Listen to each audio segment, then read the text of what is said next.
un deuil impossible. Il y a 3 ans jour pour jour, le 24 mai 2020, Jean-Loup Dabadi s'éteignait à l'hôpital de La Rochelle sans que sa fille, Clémentine Dabadi-Fonbonne, ne puisse lui dire au revoir.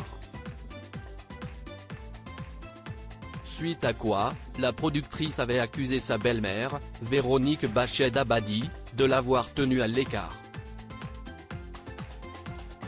Mais ce n'est pas tout, la fille unique du parolier avait porté plainte pour abus de confiance, vol et recel. Une démarche sur laquelle elle était revenue le 18 mars dernier dans les colonnes de Gala, dévoilant au passage le coup bas cruel que lui aurait infligé la veuve de Jean-Loup Dabadi le jour de ses obsèques. Si jusque-là les deux femmes avaient de très bonnes relations, la situation s'est envenimée le jour des funérailles de l'académicien. Le jour de l'enterrement de mon père, j'ai pris une chambre d'hôtel à côté de cette maison qui était celle de notre famille, expliquait la jeune femme. Et d'ajouter, il venait de terminer une adaptation d'un livre de Simenon, elle a refusé de me la faire lire. Si est cruel et ça n'a pas de sens, sauf celui de toujours garder le contrôle et de ne rien partager.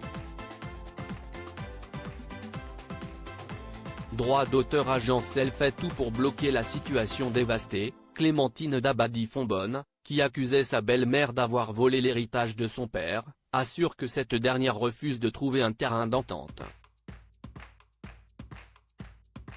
Et de préciser, elle a tout rejeté. Elle fait tout pour bloquer la situation. De lourdes accusations que la principale intéressée avait réfutées. Ça m'a blessé, si est très choquant et ça décrit quelqu'un que je ne suis pas, une belle-mère malfaisante qui aurait manipulé Jean-Loup, et détourné des millions. Si est abject, s'insurgeait-elle dans les colonnes de Paris Match, cela salit Véronique Bachet mais aussi le nom Dabadi. L'interview de Clémentine Dabadi-Fonbonne était à retrouver en intégralité dans le magazine Gala, en kiosque le jeudi 18 mars. Crédit photo, Norbert Scanella Panoramique.